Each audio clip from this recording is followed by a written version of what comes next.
back to my community on AfroCentrik television channel 15.8. You know what our show is about. It's about, the events and bringing Africans in diaspora to the light, talk about what we do positively to affect our communities in Houston, Texas, and of course by extension the United States. Joining us again on this next segment is one of our very own. She wears several hats, I must tell you that. She is a busy lady, I will say that. And she's young at heart and, very, very energetic. And she goes by the name Nneka. Your middle name is Stephanie, right? Stefania, okay. Achapu. Yes. Did I say it correctly? That is correct. Awesome. And she's the founder and president of the United States Bilateral African Chamber of Commerce. Yes. Welcome to the show. Thank you so much for having me. I am the executive director of the U.S. Bilateral African Chamber of Commerce, USBACC. I founded the organization in 2010 along with Nkem Oji. Oh, I know Nkem. Yes. He was co-founder of the organization. Awesome. And we've been working on establishing business relationships between the U.S. and Africa since 2010 here in the city of Houston. I know y'all have brought so many dignitaries from Nigeria, from Kenya, from other parts of Africa to United States. Can you tell us a little bit more about USBACC? Yes, absolutely. Our organization, which is based here in Houston, fosters a relationship between U.S. and Africa businesses, and we provide seminars, workshops, information sharing activities, and networking opportunities for people that are interested in doing business in Africa, and for Africans that are interested in coming to the United States and establish business relationships. Yes. Awesome. I know personally, I know you, and I know you speak more than one languages. Yes. Language, rather. How many languages do you speak? About 6. 6? Can you just tell us how many? Name those languages. I mean, that's impressive. Well, I speak Italian, I speak Spanish, I speak Arabic, I speak a little bit of Hindi and Urdu. But I don't speak Igbo Unfortunately. Very well. Unfortunately. Thank you for putting me on the spotlight. I lived in Italy for about 15 years. Oh, wow. Prior to coming here to the United States. So I spent a lot of time in Europe. And when I came here, it was very easy for me to pick up Spanish because of the population and the type of work that I was doing. So that's where my language skills come. And it's been very helpful. I mean, when we look at Africa, we always think about English as being the most wide-spoken language, right. But there are other languages too. Portuguese, spoken widely in Mozambique, in Tanzania, in Angola. Yeah. Spanish is actually spoken in Equatorial Guinea. Oh wow! Okay. It's their first language, and it has a lot. That. Sorry? I'm just learning that. Oh, yes. Equatorial Guinea, which is very close to us, the national language is Spanish, and we have very good relationships with them in the oil and gas sector. So beautiful. Yes. Tell me about this event you have coming up, if you have any. I'm sure you do. OTC is coming, of course. Mm-hmm. So I know you're a big player when it comes to that, because I've been following you all for ever long now that I can remember. And I know during OTC you bring about, the good people, the information people need to establish here in the United States. Tell us a little bit more about the events coming up. So on Wednesday, May 8th, we have our 8th annual OTC African Delegation Reception, which is an event that we cater to people that are attending the Offshore Technology Conference. As you know, is one of the largest oil and gas conferences. It's one of all the largest. It is. This is the energy capital of the world. We're in Houston. Come on, girls. It is. Talk about us. Well, okay. It is the largest oil and gas convening in the United States, and it always has delegations from all over the world and delegations coming from Africa. In particular, this year, we have delegations coming from Nigeria, coming from Ghana, and coming from Mozambique and Angola. Those are the U.S. Commercial Service official escorted delegations that are going to be coming in. But there's also other other organizations are the countries that are coming in a smaller scale. I believe Senegal, Mauritania, because there's been some recent developments in the oil and gas sector in those countries. So they are going to come in as well. So if people want to take advantage of, having to sit with these delegates and hear them out and probably just get a one-on-one with them, networking event or whatnot, how can they be reached? How can they, get to buy tickets, or how can they get to be a part of this? Well, definitely they can visit our website, which is www.usbacc.org, where we have information on the event itself. And also for tickets, they can visit usbacc.otc2019.eventbrite.com. That's where the official registration is there. We are expecting people from the Department of Energy to speak about opportunities with the U.S. government in doing business in Africa, as it relates to energy services. And we're also expecting representation from the U.S. Commercial Services in Angola. We're expecting the commercial director to speak about opportunities there.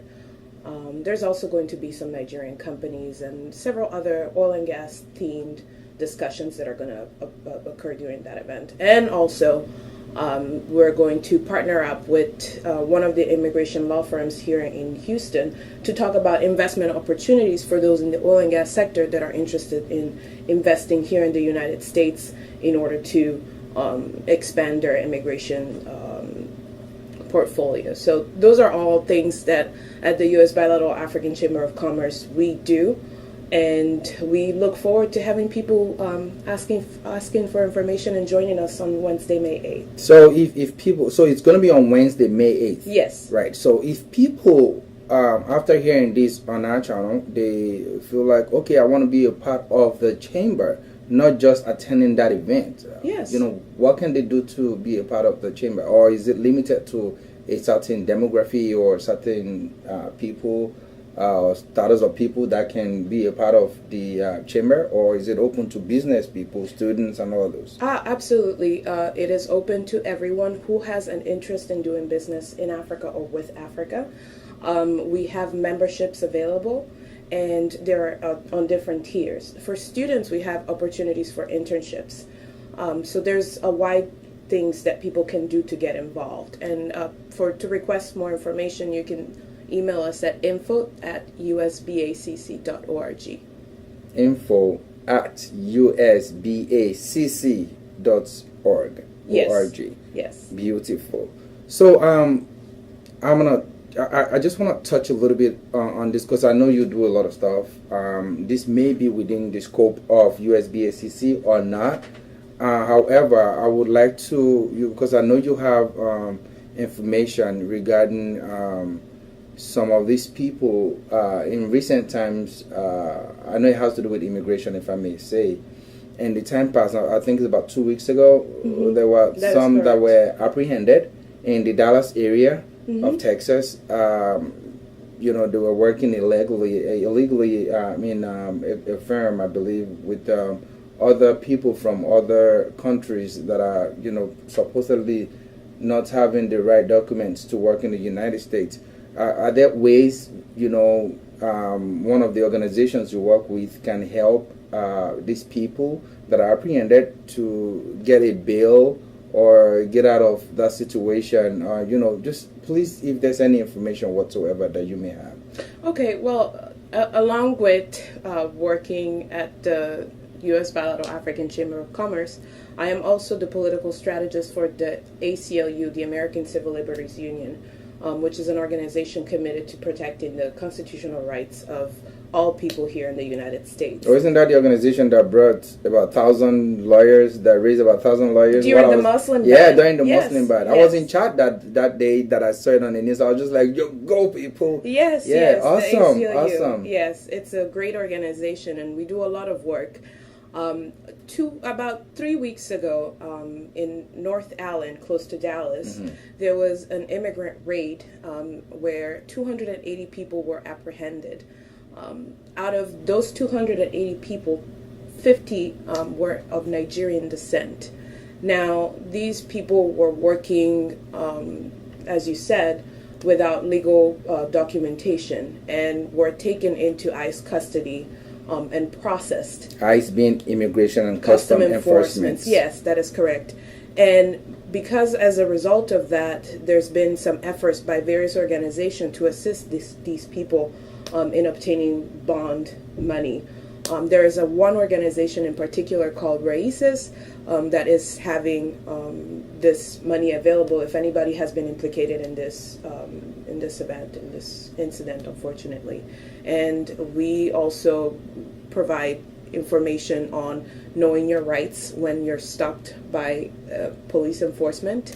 And I really look forward to going into the community and discussing, what is going on, the politics surrounding what the latest immigration policies are affecting, because it's now coming to a place where it's really getting into African communities.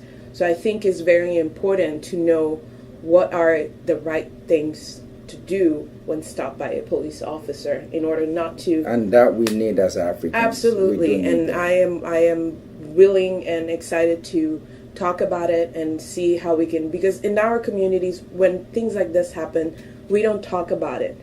We we don't want anybody to know our status. Right. We don't want anybody to know our status, but there is something about not sharing information that is readily available to help someone. So I think that is very important, and as a community, we have to change that mentality. And that's what we're here for at AfroCentrik Television. And you've been a friend of ours for so long. Thank you for that. Thank you. And just to round up this segment, can you tell us once again how your organization, that is USBACC, can be reached via email, on your website, and if there's any phone number? Because a lot of times we feel like, as Africans, we believe in talking to people as opposed to just waiting on electronic response from, who we don't know is on the back end. Mm-hmm. So if you have any info to share with us for our teaming audience, please go ahead and share that with us. Sure. Our website is www.usbacc.org. And our email address is info@usbacc.org. And you can reach us over the phone at 832-736-5545. Thank you. Thank you. Thank you so much. We hope this is going to be a very, very useful and helpful information for those of us that may know somebody out there that was one of the people that were apprehended. And also, if you're willing to do business in Africa and or with Africa, you have the info right there. It's going to be on our screen just so you can reach out to them, and they are more than willing to assist you and guide you in the right direction where you need to be. Well, thank you so much for joining us today. Thank you for having me. And until next time, guys, we'll see you, and we'll be right back.